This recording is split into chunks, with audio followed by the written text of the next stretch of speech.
É um grande privilégio para mim estar aqui nesta tarde com vocês.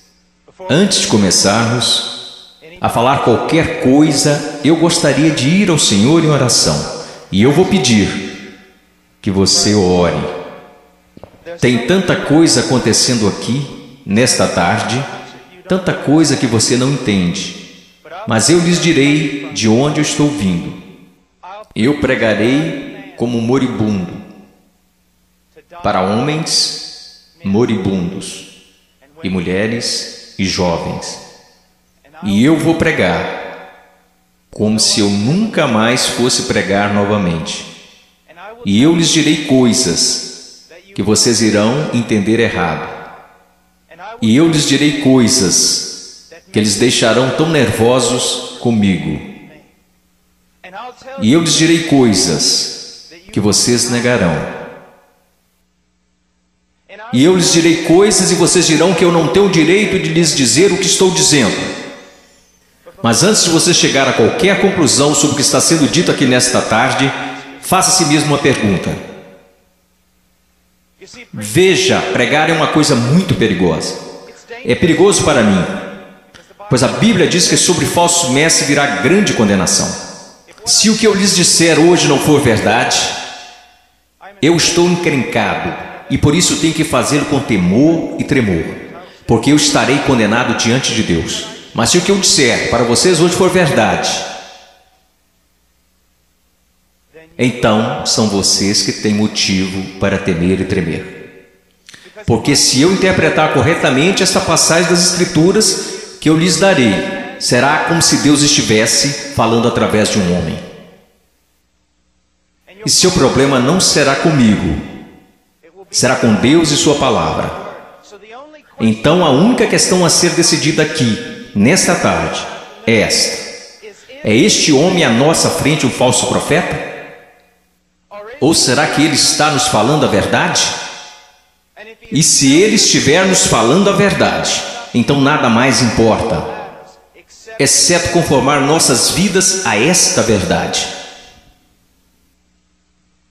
Vamos ao Senhor em oração.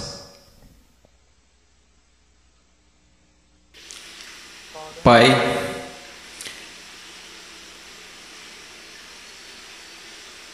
eu sou tão pequeno, tão desprezível de tantas maneiras. Tu sabes, Senhor, Tu sabes.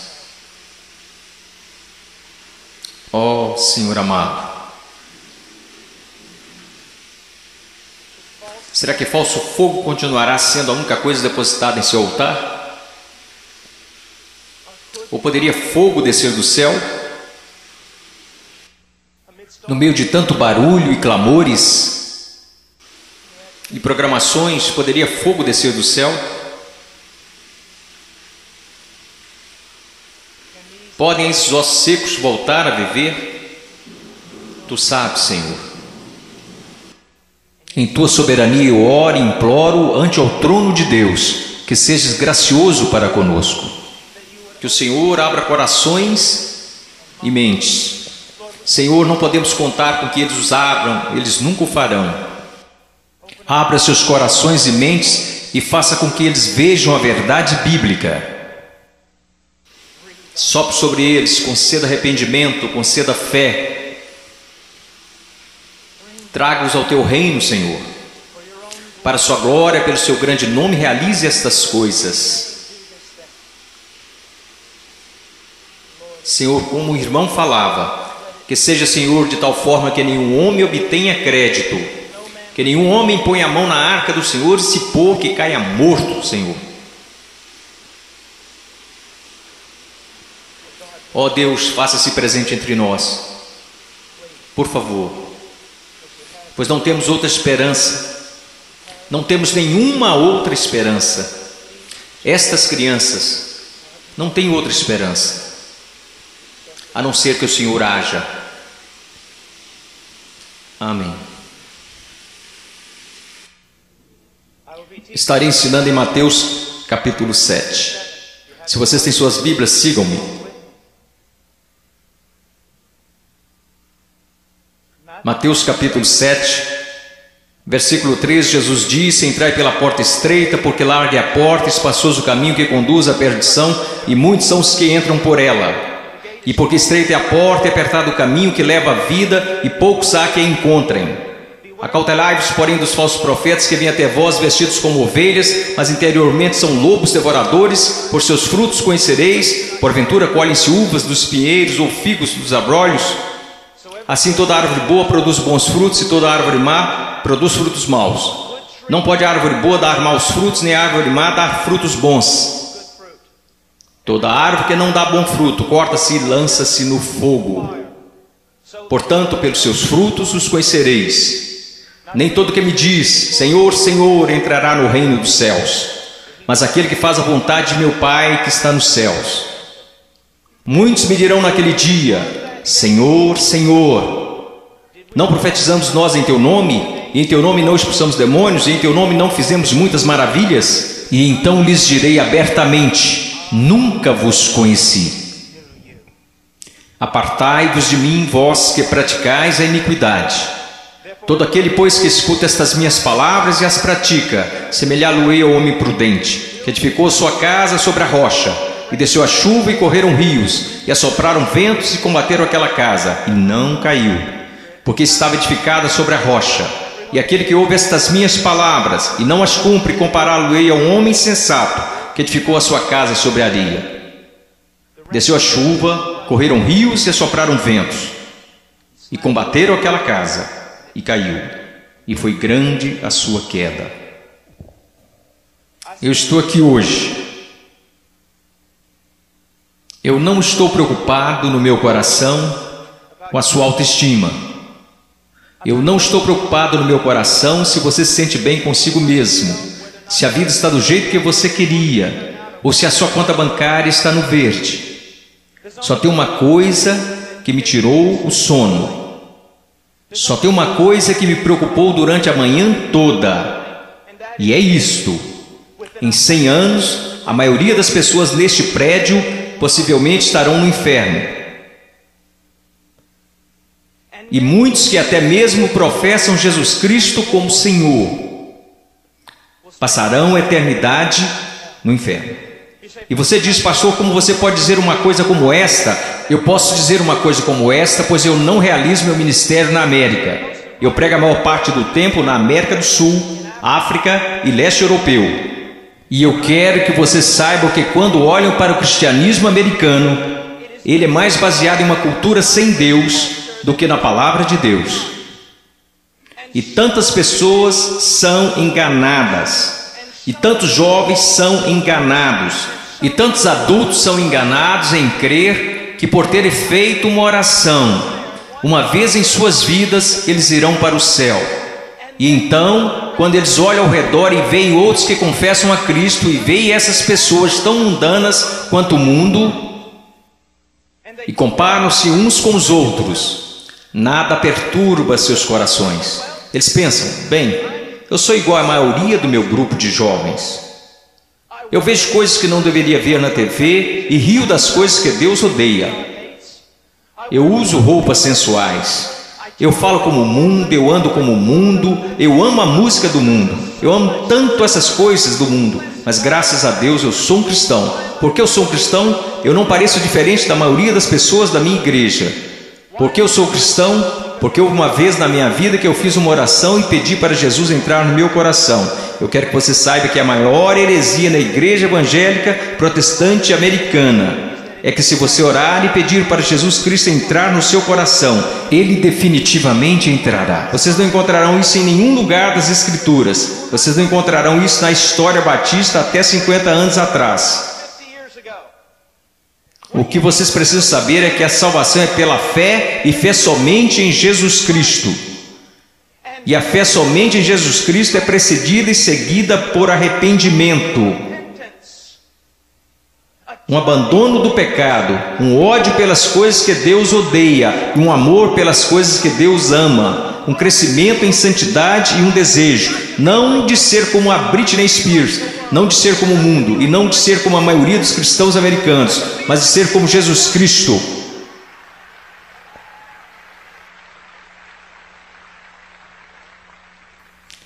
Eu não sei porque vocês estão aplaudindo, eu estou falando de você. Eu não vim aqui para ouvir améns, eu não vim aqui para receber aplausos, eu estou falando de você. Muitas vezes as pessoas vêm a mim e dizem: eu adoraria segui-lo até a Romênia, adoraria segui-lo à Ucrânia, eu adoraria pregar onde você prega e onde plantou igreja no Peru, na floresta. E eu digo: não, você não iria. Eles dizem: sim, eu iria. E eu digo: não, você não iria, porque você seria expulso da igreja de lá. O que precisamos ver? Eu não estou querendo ser duro apenas para ser duro. Vocês têm noção de quanto amor é necessário para ficar na frente de 5.000 pessoas e dizer que o cristianismo americano é quase completamente errado? Você sabe o que vai me custar nunca mais ser chamado para algo assim? Ser impopular? Você sabe por que você faz isso? Você não faz porque você vai ser bem pago. Você não faz isso porque os homens te amam. Você faz isso porque você ama os homens e, acima de tudo, você quer honrar a Deus. Eu quero lhe dizer uma coisa.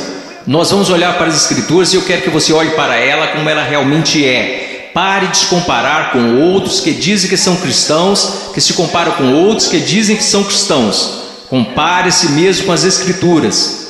Quando alguém, um jovem, vem a um pastor ou pastor de jovens e diz: eu não tenho certeza se sou salvo. O pastor de jovens geralmente vai lançar um clichê. Alguma vez em sua vida você orou e pediu para Jesus entrar em seu coração? Bom, sim. Você foi sincero? Bem, eu não sei, mas acho que sim. Você precisa dizer para Satanás parar de te incomodar. Você escreveu no verso da sua Bíblia, assim como o evangelista ensinou quando você foi salvo. Você anotou a data para que qualquer dia que você duvidasse apontasse para a Bíblia. Que superstições têm invadido nossa denominação? Você sabe o que a Bíblia fala para os cristãos fazerem? Examine-se a si mesmo. Teste a si mesmo à luz das Escrituras para saber se você está na fé.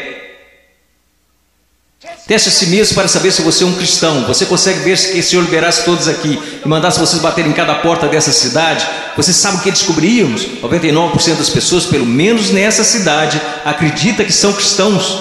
Se você voltar para a sua cidade natal e bater em cada porta de cada casa, porque eu voltei para a minha cidade natal, quando fiz salvo e bati em cada porta, e você sabe o que eu descobri? Todo mundo na minha cidade é um cristão. 85% deles não vão à igreja, e aqueles que vão à igreja não estão preocupados com santidade. Eles não estão preocupados em servir, não estão preocupados em ser separados do mundo, não estão preocupados se o evangelho será pregado entre as nações. Mas graças a Deus eles são salvos.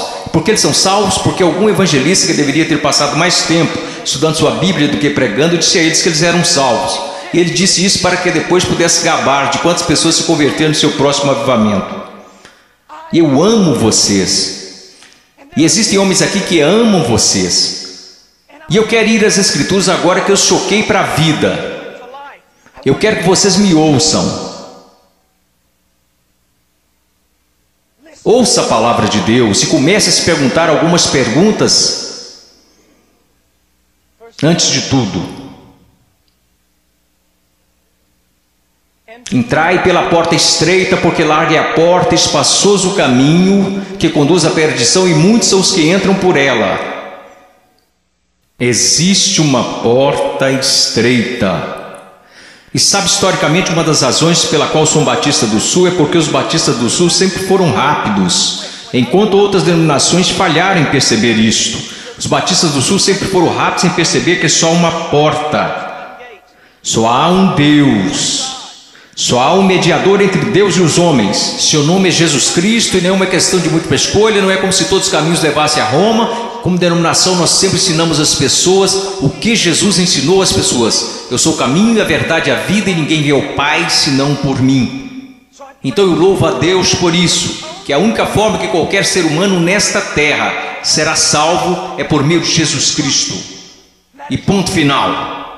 Porque você precisa entender que a Bíblia diz: todos pecaram e destituídos estão da glória de Deus, e vocês não têm ideia do que isso significa. Que nascemos totalmente depravados, odiando a Deus. Que nós nunca buscaríamos a Deus, nunca iríamos a Deus. Nós nos rebelamos contra Deus, quebrando toda a lei. Não é só uma questão de que você já pecou. A questão é: você nunca fez nada além de pecar. A Bíblia diz nos profetas que até as nossas maiores obras são como trapos de imundícia perante Deus. E por causa disso, você sabe o que merecemos? A ira de Deus, o ódio santo de Deus. E vocês dizem: espere um pouco, Deus não pode odiar ninguém, Deus é amor. Não, meu amigo, você precisa entender uma coisa: Jesus Cristo ensinou, os profetas ensinaram, os apóstolos ensinaram isto. que a não ser a graça de Deus revelada em Jesus Cristo, nosso Senhor, a única coisa que resta para você é a ira, a violenta ira de Deus. E por causa de sua rebelião e de seus pecados. Quando falam em universidades, eles sempre são rápidos em dizer: não, Deus não pode odiar porque Deus é amor, mas eu digo, Deus tem de odiar porque Ele é amor. Veja, eu amo crianças, portanto odeio aborto. Se eu amo o que é santo, devo odiar o que não é santo. Deus é um Deus santo, e isso é algo que os americanos esqueceram. Muitas das coisas que você adora fazer, Deus odeia. Você sabia disso? Ore por avivamento. Você vai para a reunião de jovens e quer que Deus seja, mas antes de ir você assiste programas na TV que Deus absolutamente abomina. E então você se pergunta por que o Espírito Santo não desceu sobre nós e por que você tem que criar falso fogo e falso entusiasmo. Porque Deus não está presente. Deus é um Deus santo, e a única maneira pela qual eu e você poderíamos nos reconciliar com Deus santo é pela morte do Filho unigênito de Deus, quando ele foi pendurado naquele madeiro. Agora escutem, se você hoje é salvo, você não foi salvo porque os romanos judeus rejeitaram a Jesus. Você não foi salvo porque eles colocaram uma coroa de espinhos na sua cabeça, nem foi salvo porque eles perfuraram o tórax de Jesus com uma lança. Você não foi salvo nem mesmo porque eles o pregaram na cruz. Você sabe por que você é salvo? Se você é salvo, porque quando Jesus Cristo estava pendurado naquela cruz, Ele levou os seus pecados, o pecado do povo de Deus, e toda a violenta ira de Deus que deveria ter caído sobre você, caiu sobre seu único filho. Alguém tinha que pagar o preço, alguém tinha que morrer. Foi Deus, o Pai, quem esmagou seu único filho, de acordo com Isaías 53, ao Senhor agradou moê-lo. As pessoas dizem: a cruz é um sinal de quanto o homem é valioso. Isso não é verdade. A cruz é um sinal de quão depravado nós realmente somos. Que levou à morte o Filho único de Deus. A única coisa que poderia salvar pessoas como nós foi a morte do único Filho de Deus, sob a ira de seu próprio Pai, pagando o preço, levantando dos mortos, poderoso para salvar. Este é o Evangelho de Jesus. Agora, o que você é chamado para fazer? Você diz: entrar pela porta estreita. Como você faz isso? Jesus disse: o tempo é chegado, o reino de Deus se aproxima. O que você deve fazer? Em Marcos ele nos diz: arrependa-se e creia no Evangelho. Você diz: irmão Paul, eu fui salvo orando e pedindo para Jesus entrar no meu coração. Eu tenho certeza que você o fez, mas você não foi salvo por uma fórmula mágica ou por causa de algumas palavras. Você foi salvo porque se arrependeu de seus pecados e acreditou. E não foi uma coisa isolada, você continua fazendo até hoje. Porque Jesus, numa tradução mais correta deste verso, falou: o reino de Deus se aproxima, o tempo é chegado. Agora passem o resto de suas vidas se arrependendo de seus pecados e crendo em mim. Conversão não é como uma vacina. Ah, eu fiz isso, ou me arrependi, eu criei. A questão é, meu amigo, você continua se arrependendo de seus pecados? Você continua crendo? Porque aquele que começou boa obra em vocês também a terminará. Ele terminará. Nós, os batistas do Sul, pregamos que você deve ir por essa única porta, que é Jesus Cristo. Mas nós, batistas do Sul, esquecemos algo.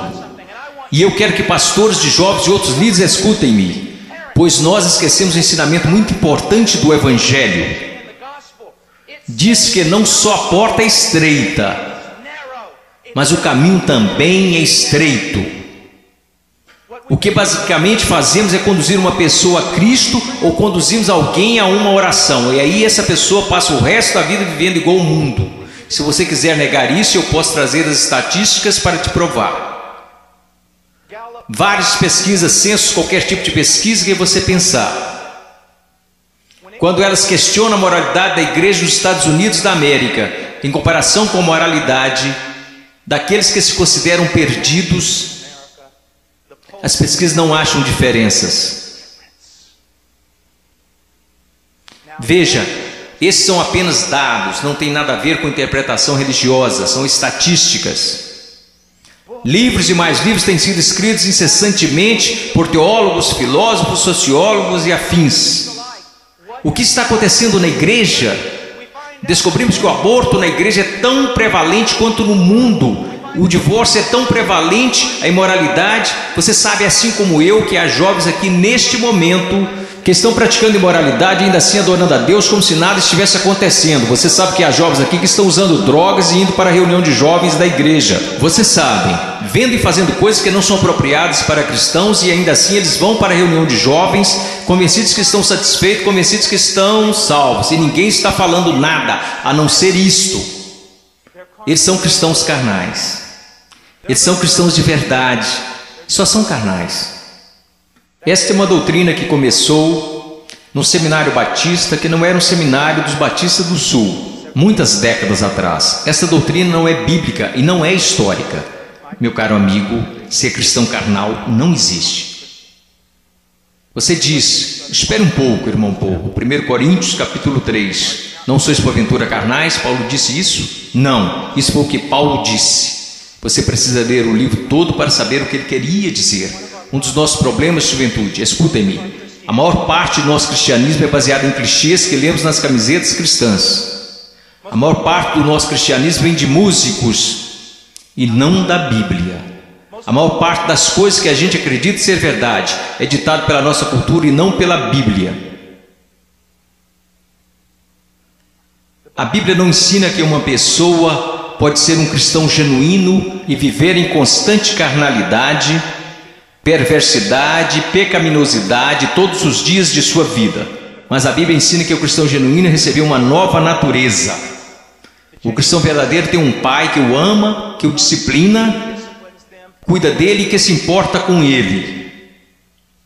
Meu coração está quebrantado porque você sabe tanto quanto eu, jovens. Não sejamos hipócritas, não vamos esconder a verdade. Há muita gente assim, você os conhece, você pode ser um deles, ou ao menos sabe que tem um no seu grupo de jovens. Eles vão às reuniões, eles fazem todas as coisas, mas em seus corações eles são tão depravados quanto se pode ser. Não há diferença, não há luz. Tudo que o mundo faz, eles também fazem, está tudo bem assim. Meu amigo, isso não é cristianismo. Não estão correndo perigo de perder o galardão, eles estão correndo perigo de ir para o inferno. Eles não conhecem a Deus. O que nós ensinamos? Quando foi a última vez que você ouviu alguém falar que não existe apenas uma porta estreita, mas também um caminho estreito? Jesus indica que um dos principais sinais para saber se você é um cristão de verdade é se você anda no caminho estreito. Você sabe qual é o sinal para saber se você é um cristão na América? Você fez uma oração uma vez? Não é incrível? O que você se pergunta quando duvida da sua salvação? Se você fez uma oração de salvação uma vez, o que as Escrituras ensinam? Examinai-vos e provai a vós mesmos para saber se realmente estáis na fé, porque um cristão será diferente. Estou dizendo que um cristão é sem pecado? Não, porque aprendemos em 1 João que os cristãos pecam. Se dissermos que não conhecemos o pecado, então não conhecemos a Deus, não andamos na luz. Então qual é a diferença? Onde eu quero chegar? Eu estou chegando até aqui. Se você é genuinamente um cristão nascido de novo, um filho de Deus, você andará pelo caminho da justiça, como estilo de vida. E se você se desviar desse caminho de retidão, o Pai virá até você. Ele irá discipliná-lo, ele o colocará de volta naquele caminho. Se você professa que entrou pela porta estreita, mas continua andando pelo caminho largo, assim como todos da sua escola, assim como todos que são carnais e depravados, a Bíblia quer que você saiba que você deveria ficar terrivelmente amedrontado, porque você não conhece a Deus. Eu temo homens que passam a maior parte de suas vidas dizendo às outras pessoas que elas são salvas. Eu tenho medo de você se você já fez isso. Você não diz às pessoas que elas são salvas, você as diz como serem salvas. Deus as diz se elas são salvas. O que nós esquecemos de acreditar é que a salvação é uma obra sobrenatural de Deus. E aqueles que estão sendo genuinamente convertidos e regenerados pelo poder do Espírito Santo serão novas criaturas. A Bíblia diz, pelo que se alguém está em Cristo, nova criatura é. Então nós encontramos aqui nas Escrituras que há uma porta estreita e um caminho estreito. Estamos indo para o versículo 15. Acautelai-vos, porém, dos falsos profetas que vêm até vós vestidos como ovelhas, mas interiormente são lobos devoradores. Por seus frutos os conhecereis. Uma das coisas que você precisa entender é isto. Uma coisa que um homem sábio me disse há muito tempo: Paul, seu melhor amigo é aquele que te diz as maiores verdades. Nos Estados Unidos da América, nós nos tornamos tão cheios de não me toques que ninguém pode nos repreender. Ninguém pode nos dizer que estamos errados. E ministros e líderes também têm acreditado nessa mentira. Nós não queremos ofender, nós queremos ser amigáveis. O que você precisa entender é que só um amigo verdadeiro, seu nome é Deus. E se você quer ser amigo de alguém na sua igreja, você precisa ser amigo de Deus. E você precisa estar mais preocupado com a glória de Deus do que você está com as atitudes dos homens. E outra coisa que você precisa entender é que a pessoa que te ama mais é a que vai te falar as maiores verdades. Uma das grandes marcas diferenciais de um falso profeta é que ele sempre vai falar o que você quer ouvir. Ele nunca vai estragar a festa. Ele vai fazer você continuar batendo palmas, pulando, vai fazer você ficar atordoado, ele vai te manter entretido, ele te apresentará um cristianismo que fará a sua igreja parecer um parque de versões de Jesus. E te manterá tão entretido que você nunca se preocupará com grandes assuntos como este. Deus está agindo em minha vida? Eu estou crescendo em santidade? Eu realmente nasci de novo? Escutem-me, se todos nessa cidade acreditam que são salvos, nós sabemos que isso não é verdade pelas Escrituras, porque a Bíblia diz que poucos vão entrar. Como você sabe que você é salvo? Como você realmente sabe que é salvo? Porque alguém te disse? Porque você fez uma oração? Porque você acreditou? Deixe-me te perguntar, como você sabe que acredita? Porque todo mundo diz que acredita. Como você sabe que não é igual a eles? Você sabe como a Bíblia ensina que você sabe se é salvo?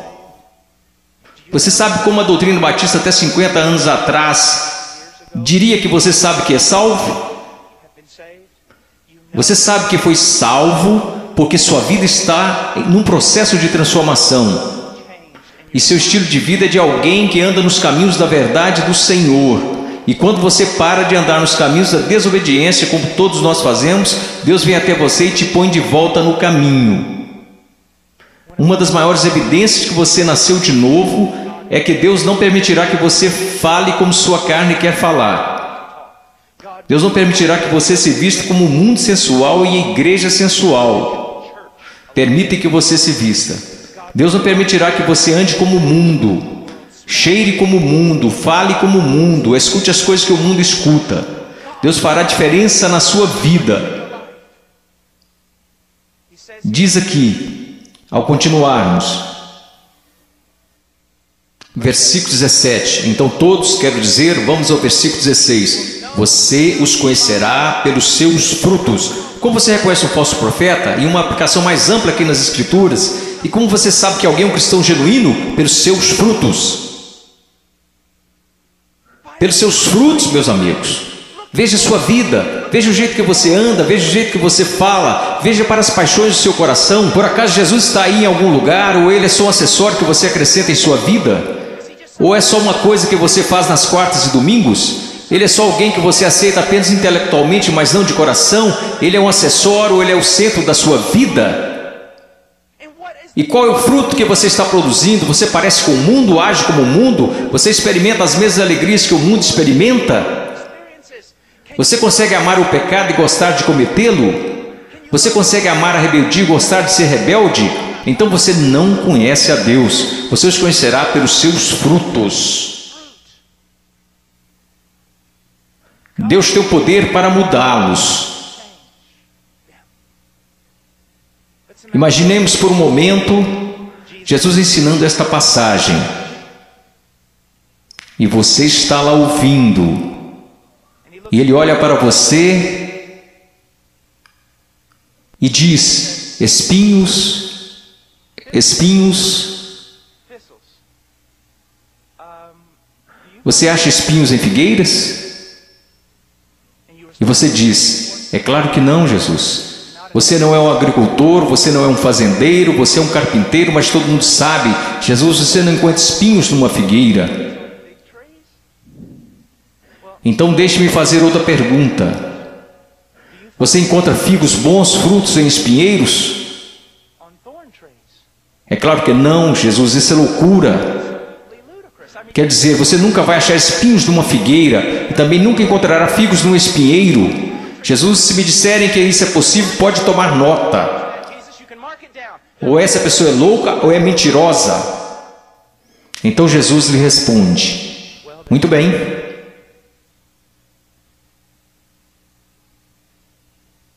Aqueles que se dizem meus discípulos, mas dão maus frutos, não seria o mesmo que dizer que ou eles estão mentindo, ou que estão loucos em fazer tal afirmação?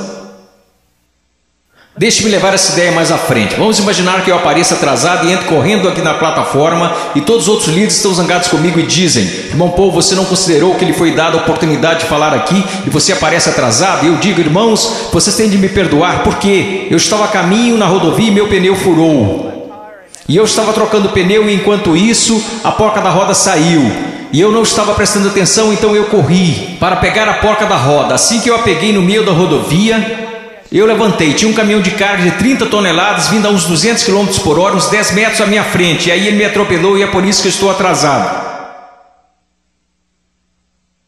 Só existiriam duas explicações lógicas. Eu sei, ninguém mais estuda lógica.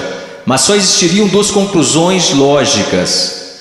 Eu sou um mentiroso. Eu sou um maluco.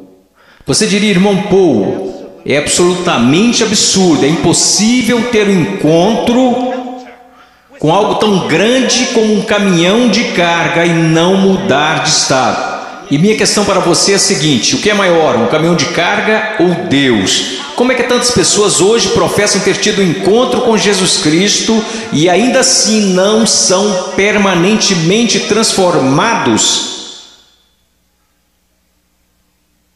Deixe-me dar-lhes algumas coisas para pensar. Você sabe que eu estou lhes dizendo a verdade. Quantas vezes você vai e rededica sua vida de novo e de novo e de novo? Quantas vezes os grupos de jovens veem a coisas como esta e ficam empolgadíssimos e voltam para a igreja e dura cerca de uma semana e meia. E mesmo assim dizem: ó, foi um grande mover de Deus. Não foi não. Se não durou é porque não foi um mover de Deus, foi emoção. Foram tantas coisas, mas não foi um grande mover de Deus. Deus trabalhou em sua vida.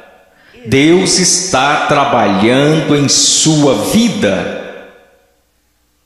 Você os conhecerá pelos seus frutos.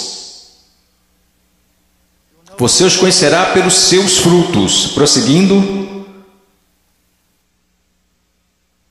Versículo 19: toda árvore que não dá bom fruto, corta-se e lança-se no fogo. Portanto, pelos seus frutos conhecereis. Escute isso, você precisa entender algo acerca da literatura hebraica. Quando queremos enfatizar algo, sabe o que fazemos? Aumentamos o tom de nossa voz. Se estamos escrevendo, colocamos em negrito ou em maiúsculo.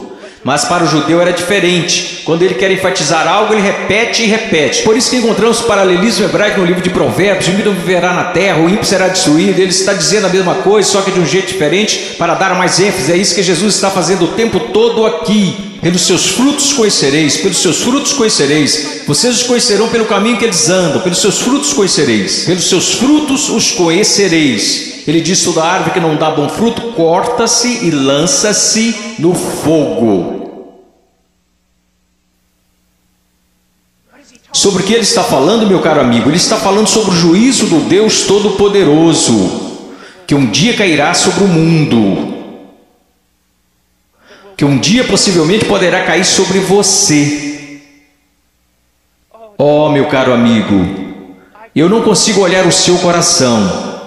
Eu sou tão facilmente enganado pelo meu próprio coração. Mas há um que não é enganado. Há um que não é enganado. Ele não é enganado por uma cultura cristã pós-moderna. Ele sabe: pelos seus frutos os conhecereis. Então ele continua. E ele diz isto: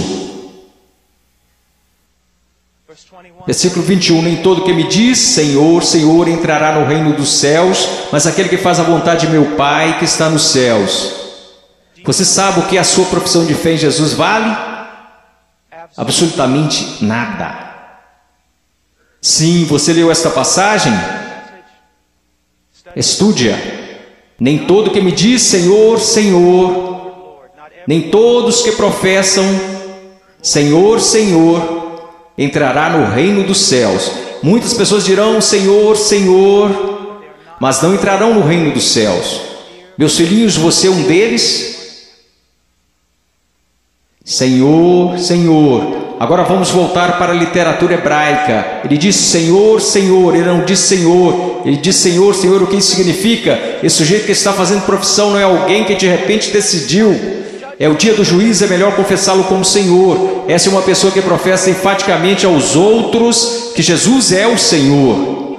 Ele anda por aí dizendo que Jesus é o Senhor, ele dança enquanto os músicos estão tocando e diz que Jesus é o Senhor. Ele canta dizendo Senhor, mas Jesus diz a ele, afasta-te de mim, eu não te conheço. Billy Graham é uma das pessoas mais amáveis e bondosas. E ainda assim ele diz que a maioria das pessoas das igrejas confessionais estão perdidas. Ele diz que ficaria feliz se ao menos 5% das pessoas que fizeram uma profissão de fé em suas cruzadas evangelísticas fossem de fato salvas. Quando estou na Nigéria, eu estive lá no ano passado visitando a mãe cujo filho estava em nossa igreja e que foi assassinado por muçulmanos no norte da Nigéria. Se alguém confessa Jesus Cristo, você meio que já sabe que é verdadeiro. Por quê? Porque eles podem morrer por causa dessa confissão, mas na América, considere os custos. Pense, examine a sua vida à luz das Escrituras. Você conhece o Senhor? Você conhece o Senhor? Porque nem todo que me diz Senhor, Senhor entrará no reino dos céus. Mas o que ele diz aqui, veja o que ele está dizendo. Nem todo que me diz Senhor, Senhor entrará no reino dos céus, mas aquele que faz a vontade de meu Pai que está nos céus. Qual é o sinal de que alguém se tornou um cristão genuíno? Eu gostaria que nós começássemos a ensinar isso novamente. O que aconteceu com a nossa teologia? O que aconteceu com a nossa doutrina? O que aconteceu com o nosso ensino? Foram jogados pela janela? Ninguém mais quer estudar doutrina, só quer escutar músicas cristãs e ler as frases das camisas cristãs. O que aconteceu com a verdade? A verdade diz isto. Aprova a maneira que você pode ter certeza que você é um cristão que nasceu de novo e que você tem como estilo de vida agir segundo a vontade do Pai. E você diz, você está falando de obras. Não, eu estou falando de evidências de fé. Funciona mais ou menos assim. Sua profissão não é prova alguma de que você nasceu de novo, porque todos neste país professam ter fé em Jesus Cristo. Uma pesquisa diz que 65% a 70% dos americanos são salvos, cristãos nascidos de novo. O país mais sem Deus na face da terra mata 4.000 bebês por dia, mas graças a Deus 70% de nós são nascidos de novo. Como você sabe que esta fé que você tem não é falsa?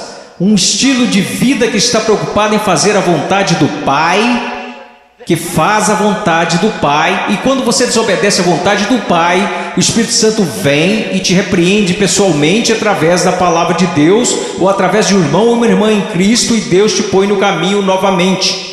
Se você é um cristão genuíno, você não pode escapar dele. Deixa-me dar um exemplo. Se eu fosse seu pastor, e você tivesse, digamos, 14 anos de idade, e eu estivesse voltando de uma pregação a 1 da manhã e te visse em um parque ou em uma esquina qualquer, com um bando de delinquentes, fazendo coisas que você não deveria estar fazendo, se você fosse membro de nossa igreja, eu diria, entre no carro e eu vou te levar para casa. Eu não ficaria bravo com você, eu ficaria bravo com seu pai, eu diria a ele, Senhor, você é um pai negligente e irresponsável. Deixar seu filho fora de casa em tais circunstâncias. Eu quero que vocês entendam uma coisa, Deus não é um pai irresponsável ou negligente. Se você pode brincar com o pecado, se você pode amar o mundo, amar as coisas do mundo, sempre estar envolvido com o mundo, fazendo as coisas do mundo, e se seus heróis são pessoas do mundo, se você quer parecer com eles, agir como eles, se você faz as mesmas coisas que eles fazem, meu caro amigo, ouça minha voz. Há uma grande possibilidade de você não conhecer a Deus e de não pertencer a Ele. Agora finalizando.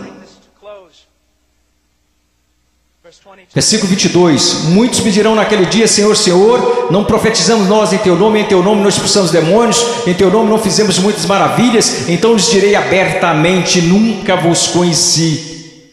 Você diz: a coisa mais importante na face da terra é conhecer a Jesus Cristo. Isto não é verdade. A coisa mais importante na face da terra é que Jesus Cristo te conheça.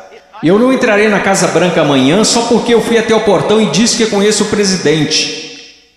Mas eles me deixarão entrar se o presidente falar: eu conheço Paul Washer. Você pode professar conhecer a Jesus, mas a minha pergunta para você é: você conhece a Jesus? Jesus te conhece? E veja como ele descreve o homem perdido aqui. Ele diz: apartai-vos de mim, vós que praticais a iniquidade. Em grego, anomia.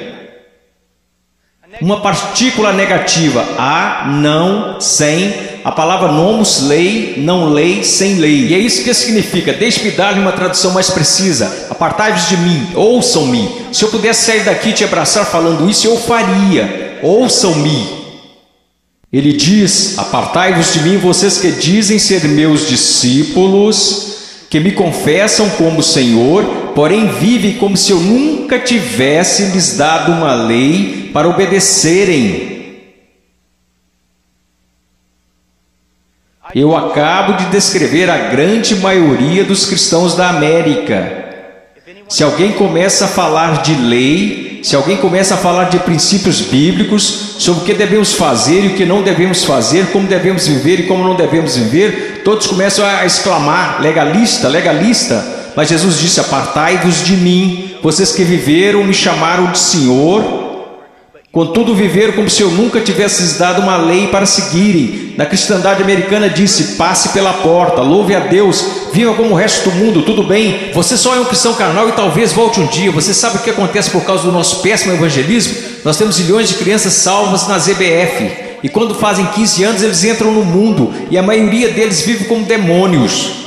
E quando estão por volta de 30 anos, eles voltam e rededicam suas vidas. Talvez eles tenham acabado de ser salvos. Porque, amigos, é mais do que você contar a alguém que você é salvo. Porque sabe que Jesus é Senhor.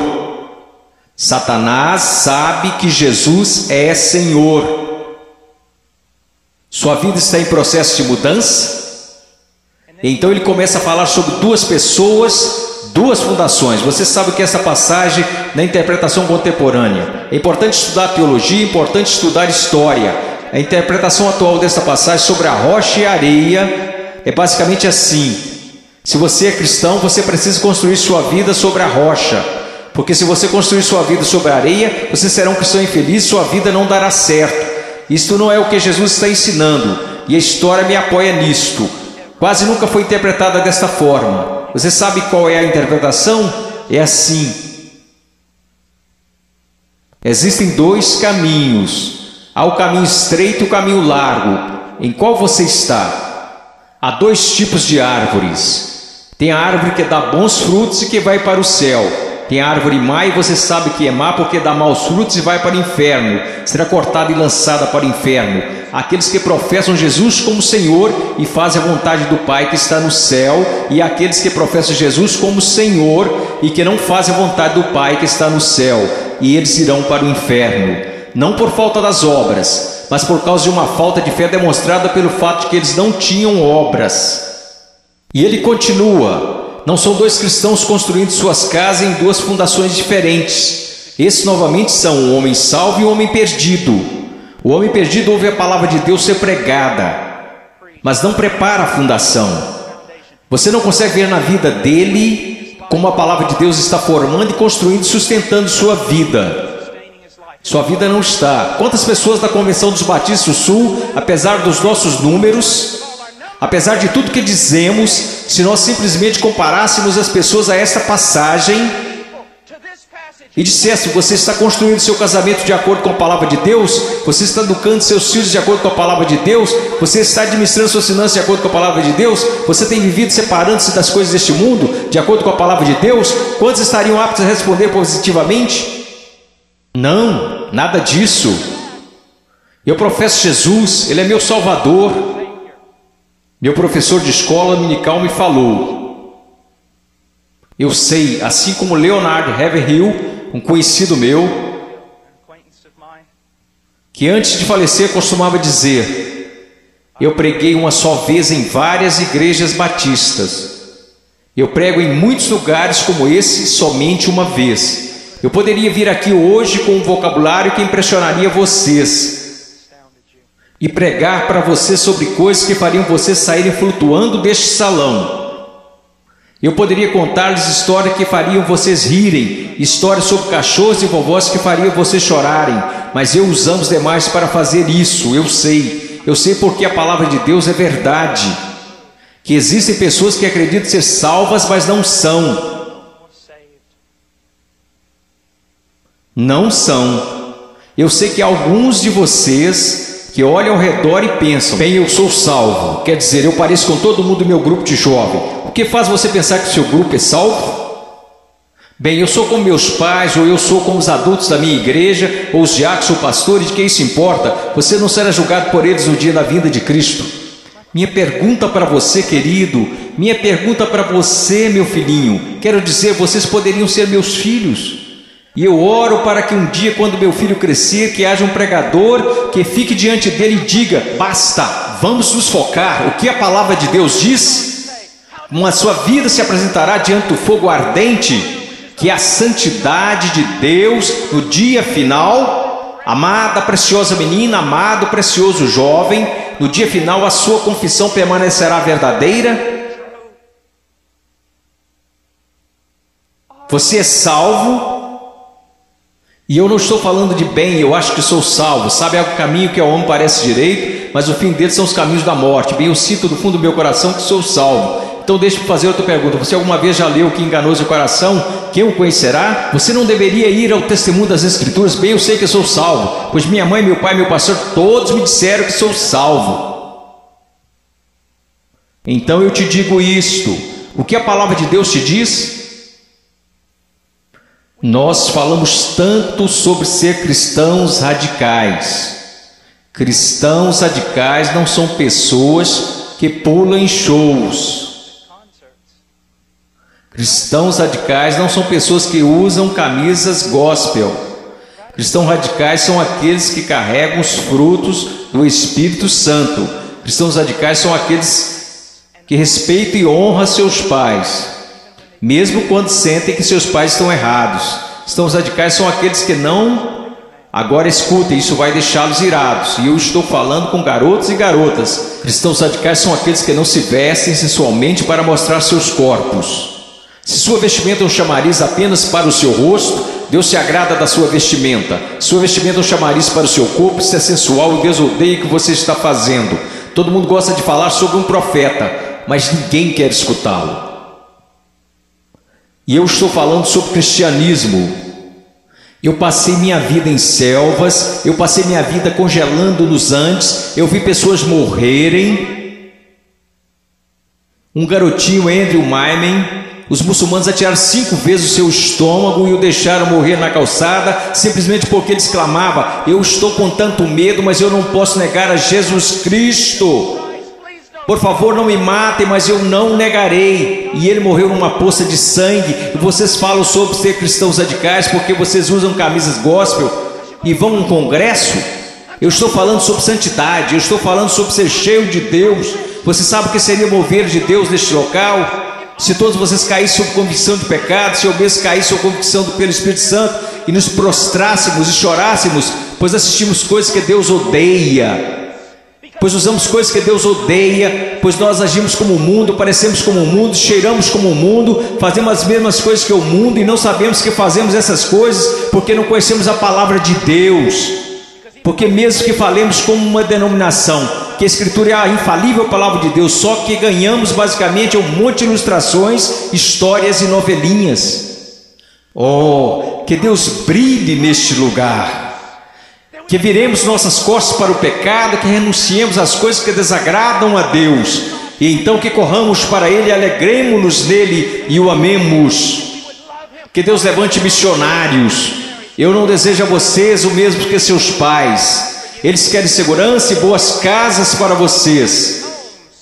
Eles querem que vocês tenham carros e respeito. Eu quero para vocês as mesmas coisas que quero para o meu filho, que um dia ele pegue uma bandeira, a bandeira de Jesus Cristo, e coloque-a num monte onde ninguém esteve antes, e que eles clamem: Jesus Cristo é Senhor, mesmo que isso custe a sua vida.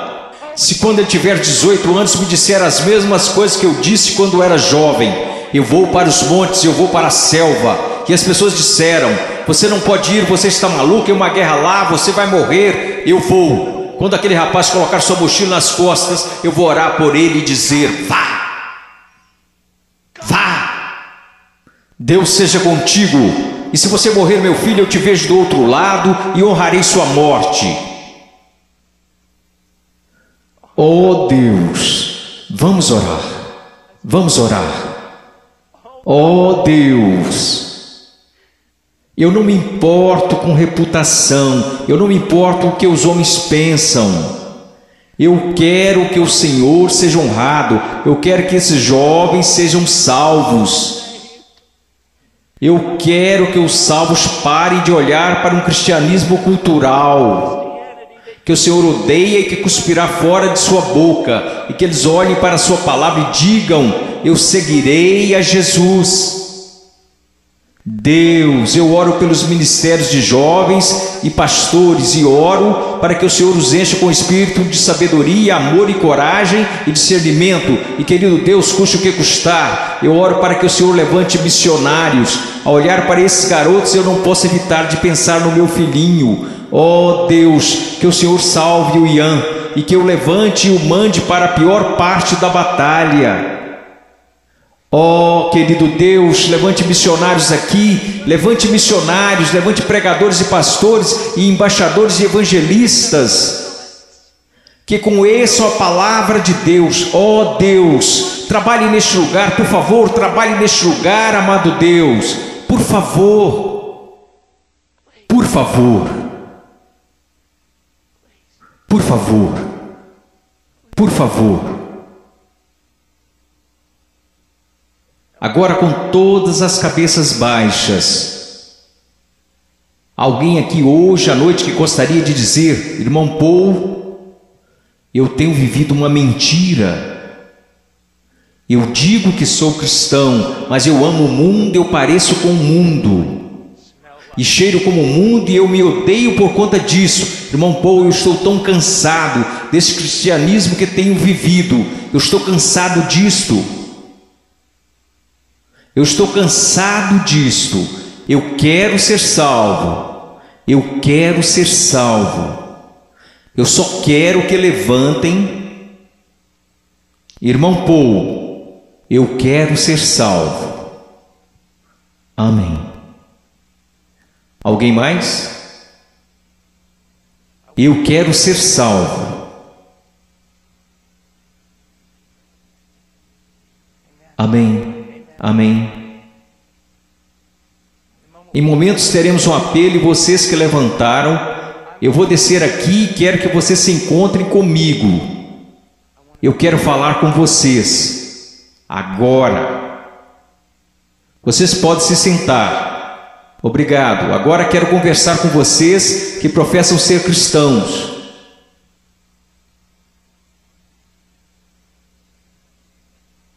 Sua vida honra a Jesus Cristo? Você está olhando em sua palavra para descobrir como deve viver? Eu oro de todo o coração. A única coisa que irá salvar a igreja na América, só há duas possibilidades. Uma é uma reforma total em nossas pregações, de nosso estudo da palavra de Deus, e a outra é uma perseguição feroz e horripilante. Essa é a única coisa que irá salvar a igreja na América. Eu oro para que vocês retornem à palavra. Eu oro, ouçam-me, jovens, vocês precisam dizer: ok, como eu devo proceder perante meus pais? Vá à palavra, descubra, obedeça. Como devo me vestir? Vá à palavra, descubra, obedeça. Como devo falar? O que devo escutar? Ponha cada pensamento, palavra e ato em sujeição a Jesus Cristo.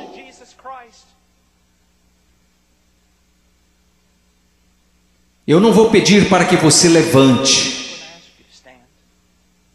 Porque eu estou tão cansado de pessoas virem à frente e assumirem o compromisso, e esse compromisso durar apenas 2 minutos. Eu não estou aqui para poder escrever na minha revista que zilhões de vocês vieram à frente. Eu quero que você vá para casa e viva para Jesus Cristo com todo o seu coração.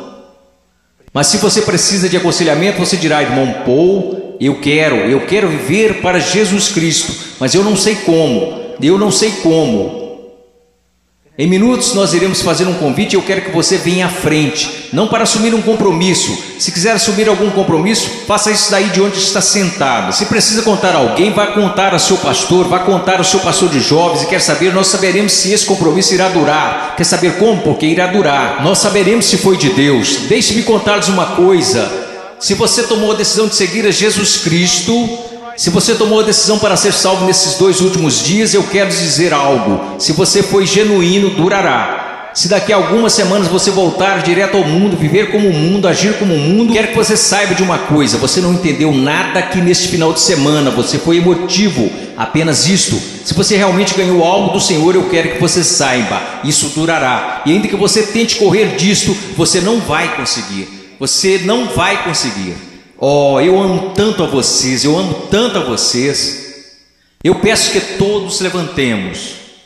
Se você precisa de aconselhamento acerca de uma decisão que fez, mas que não está clara, eu quero que você venha à frente e eu vou descer aqui. Vocês que levantaram, houve muitos de vocês aí que disseram: eu preciso conhecer a Jesus Cristo.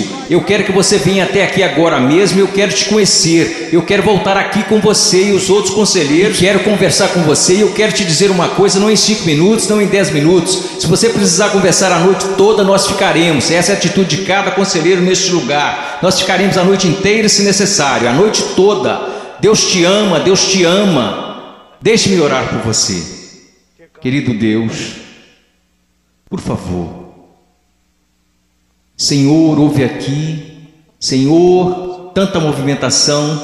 Ontem à noite, Senhor, eu não sei o quanto de tudo isso foi real, e eu sei que vi pessoas chorando na noite passada. Eu vi pessoas tentando assumir compromissos, e eu acredito que uma parte do que aconteceu aqui a noite passada foi por sua causa. Hoje de manhã eu vi um jovem pregar, Pai, dar seu testemunho, e eu vi um trabalho genuíno do Espírito Santo. Eu não sei quantas dessas decisões foram verdadeiras, mas aconteceram algumas coisas reais aqui. Agora eu oro, Pai. Eu não sei o quanto será real, somente o tempo e a eternidade nos mostrarão. Mas, ó Deus querido, por favor, trabalhe em nome de Jesus. Amém.